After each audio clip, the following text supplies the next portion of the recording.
You picture massive tech shifts as, like, Steve Jobs on a stage. Oh, definitely. Or like blaring sirens during some catastrophic cyber attack. Exactly. You expect noise. But the biggest paradigm shift in software security didn't start with an explosion. It started with a whisper. On a Tuesday, Right. just looking at a routine internal security dashboard at Microsoft's main campus, we are doing a deep dive into an exclusive June 18th, 2026 article from TechReader magazine. Mm-hmm. It's titled, How Microsoft Used AI to Find and Fix Legacy Code Flaws at Scale.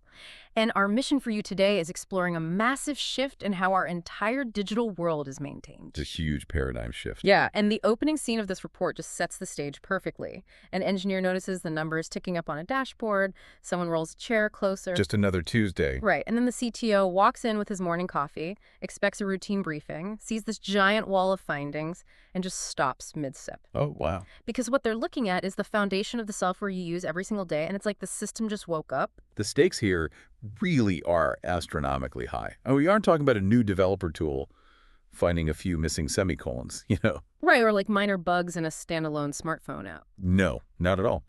What those engineers were looking at was the very first time a legacy code base of this planetary scale effectively began to audit itself.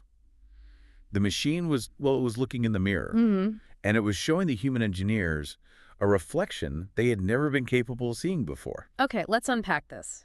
Because we need to understand exactly what was scrolling across that screen to make a CTO put down his coffee. Yeah, it was an overwhelming amount of data. Right. The dashboard is lighting up with deep kernel issues, legacy parser flaws, and cloud control plane inconsistencies.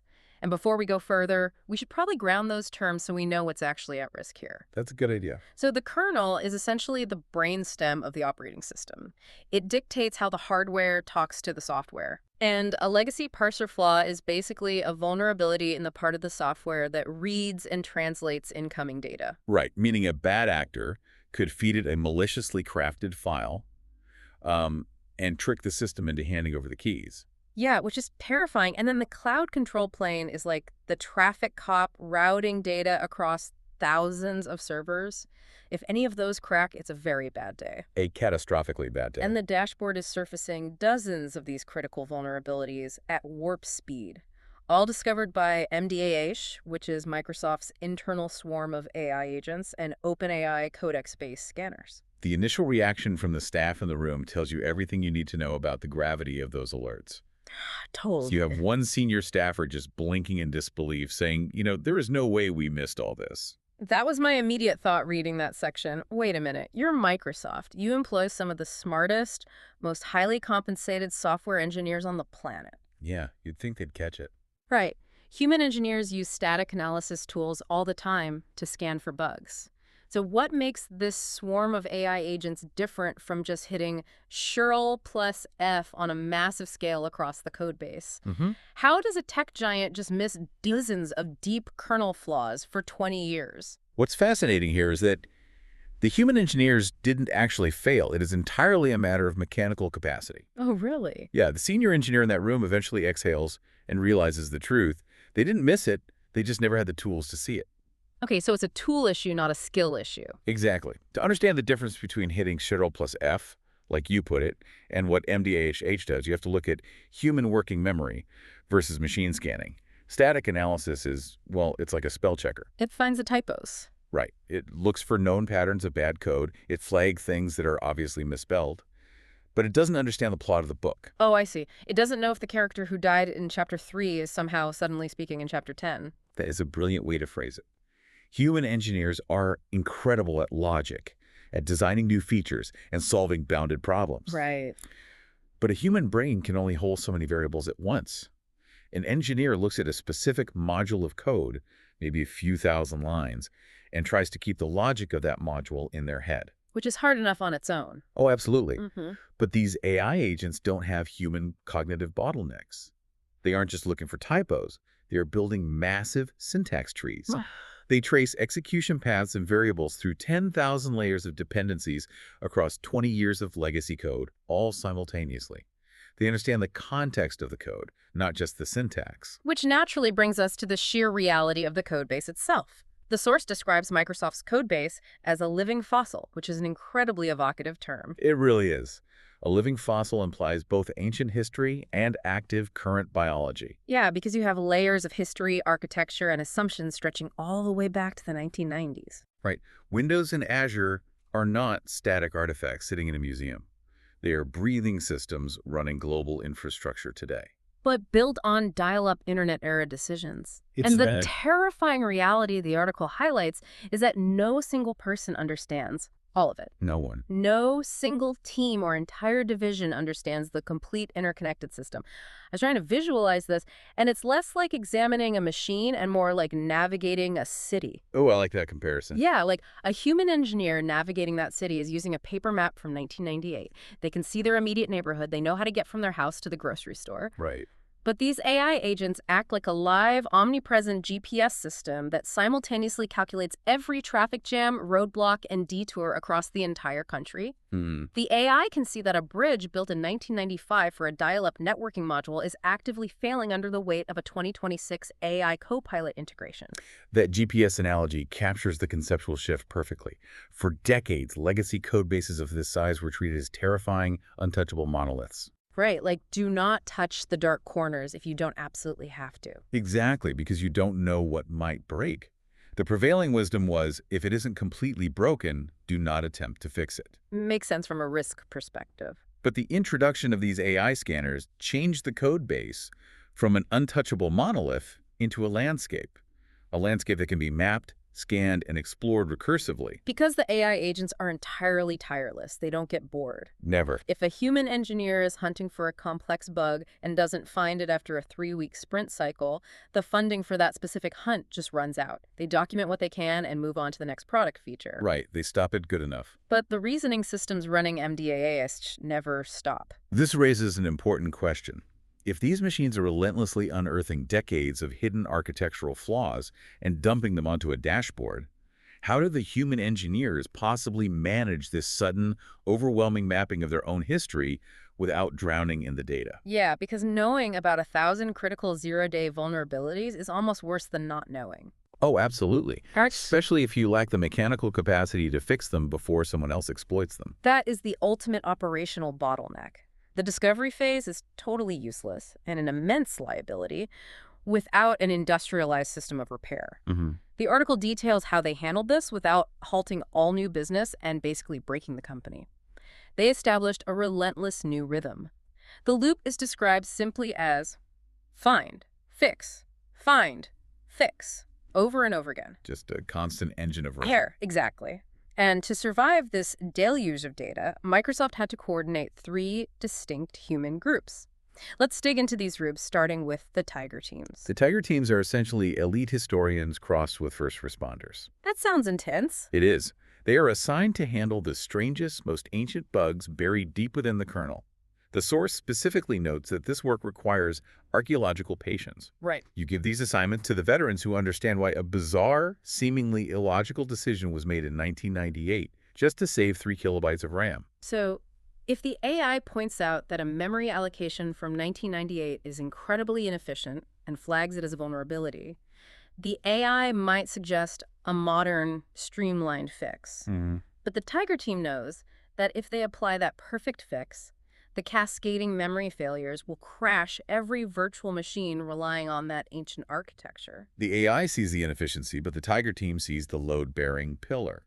Oh, that's a great way to put it. They sift through the architectural sediment to safely extract and replace the flawed logic without bringing the roof down. Wow. Then you have Group 2, the product teams. These folks are handling the steady, daily stream of AI flag issues that affect the modern layers. Right, the stuff people interact with directly. Exactly. Cloud services, document parsers, teams, integrations. These are issues that can be folded neatly into normal sprint cycles. Those 2 or 3 week periods where developers commit to a set list of tasks. Right. They are in maintenance mode, but the article describes it as maintenance at warp speed. The speed comes from the fact that the AI is handing them a perfectly wrapped diagnostic package. So they don't have to hunt for it. Exactly. The agent doesn't just say, hey, something is broken. It says, here is the flaw in the cloud control plane. Here is the exact line of code causing the issue. Here is the execution path that triggers it. And here is a proposed patch. That is wild. So the product team just verifies the logic, tests it against current features, and implements it. Yeah, it dramatically speeds up the process. Sitting above both of those groups is Group 3, security engineering. They are the center of the storm. They tune the AI agents, run the massive scanners, and their primary job is triage. Right, separating the noise from the actual threats. Yeah, separating a theoretical, purely academic flaw from a practical, real-world catastrophe. Here's where it gets really interesting. Because reading this setup, I have to push back on a fundamental assumption. Okay, let's hear it. If the AI is this smart, if it can read the code base, understand 20 years of context, trace a vulnerability through a massive landscape, and hand a developer a neat little package with a proposed patch, why isn't it just fixing the code autonomously? Ah, the autonomous repair question. Right. My hypothesis is that the humans must just be acting as a filter for business logic, right? Like making sure fixing a bug doesn't accidentally crash a hospital's legacy database that relies on that quirky code. Are these highly paid engineers essentially just glorified rubber stamps now? That hypothesis touches on the exact trap of science fiction, thinking that the tech industry has been fighting for years. And the source is incredibly firm on this point. Okay, so I'm wrong. Well, the reality of software that repairs itself is not magical. It is not autonomous. It absolutely, unequivocally requires humans. Interesting. You nailed the concept of the business logic filter, though. The AI is a brilliant scout and an unparalleled map maker, but it lacks the final layer of real-world consequence. It just doesn't know what's happening outside the servers. Exactly. The machine only knows about the code. It doesn't know about the hospital. It lacks the context of human collateral damage. The security engineering group has to make the judgment call on geopolitical and financial risk. The Tiger teams have to make the judgment call on historical dependencies. And the product teams have to make the judgment call on user experience. So they are far from rubber stamps. Exactly. The humans are the anchors to reality. The article highlights a beautifully poetic irony about this new paradigm. It says the machines never get tired and the humans never run out of work. Wow. I love that. The AI didn't replace the software engineers, it elevated them. Right. They are no longer spending their careers hunting for a needle in a haystack. The AI just drops a giant pile of needles on their desk, and the engineers have to decide how to melt them down safely. Which, operationally speaking, is a massive leap forward. Absolutely. Now that we understand these internal mechanics, the dashboard waking up, the mapping of the landscape, the 3 tiers of human teams filtering the fixes, we have to look outward at the impact. Because it wasn't just an internal shift. No, this was not just an internal Microsoft memo that stayed in a boardroom. This operation resulted in the largest multi-product patch wave in Microsoft's entire history. The scope of the deployment was just staggering. It covered Windows, Azure, Office, Exchange, Teams, and even the AI layers themselves. The entire stack was hardened simultaneously. The defensive posture of the world's largest software provider shifted completely. For decades, the tech industry has been largely reactive. Very true. You wait for a hacker or a nation-state to find a hole, you wait for them to exploit it in the wild, you deal with the public relations fallout, and then you scramble your teams over a weekend to patch it. The old break-and-fix model. Right. But this AI system flips that to a proactive posture. Yeah. For the IT professionals listening, the Windows administrators managing thousands of machines, the source notes they will begin seeing continuous incremental repair rather than massive reactive emergency patches. A much smoother operational flow. For Azure cloud customers, the vulnerabilities in the control planes are caught and neutralized before they can ever be weaponized. Developers building on Microsoft platforms are getting continuously hardened libraries. The ultimate result is that the attack surface shrinks faster than adversaries can expand it. It is the literal industrialization of software repair. It really is. So what does this all mean? Are we saying the era of hackers and devastating zero-day exploits is fundamentally over for the everyday user? If we connect this to the bigger picture, Yeah. it is not that hackers suddenly disappear or give up. You're still out there. Oh, for sure. It is that the underlying economics of hacking just got turned completely upside down. Cybercriminals and nation-state actors used to rely on the fact that a massive legacy code base was a dark, unmapped forest. Finding a zero-day exploit, a vulnerability the software vendor doesn't know about yet, takes months of intensive, highly skilled human labor. They could hide in a 1998 networking module for a year, quietly extracting data. Because nobody was looking there. Exactly. What this AI did was turn on the stadium lights across the entire forest. It completely ruins the return on investment. If a hacker spends 3 months finding a flaw, but the AI agent finds it in 3 seconds and the Tiger team patches it before the hacker finishes writing the exploit, the hacker just wasted a quarter of their year. And that is the most crucial point the article drives home. Microsoft is just the first to do this at this specific planetary scale. It's setting the new standard. This is a competitive arms race now. Every major software vendor, every cloud computing platform, every massive global enterprise running on a legacy code base is going to have to follow this exact model. Because once you see what the machines can find, you can't go back to the old way. You really can't. If your competitor's software is continuously self-auditing and repairing at the speed of compute, and you are still relying on human teams doing manual bug hunts and working memory, well, you are obsolete. Yeah. The baseline for software security just leaped forward by an entire decade. It is staggering when you take a step back and absorb the scale of it.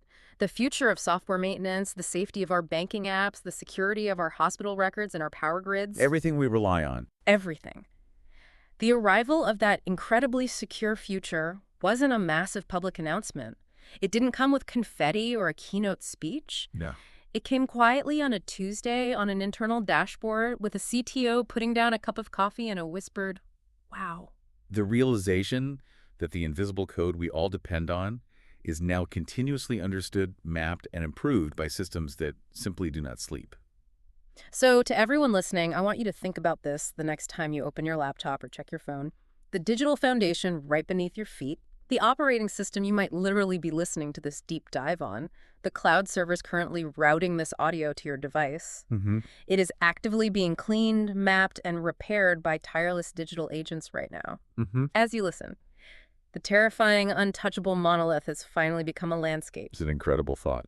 But I want to leave you with a final thought to mull over, building on what we've unpacked today. If these AI agents become infinitely better at mapping and repairing our living fossil code bases than human working memory ever could be, the code is undoubtedly going to get cleaner. It is going to get exponentially safer. Absolutely. But will human engineers eventually lose the ability to comprehend the very software that runs our world? Will we become entirely dependent on the machines to read the map simply because the landscape has become too complex for the human mind to hold? That's the real question. And if that machine GPS ever turns off, who is going to know how to navigate the city?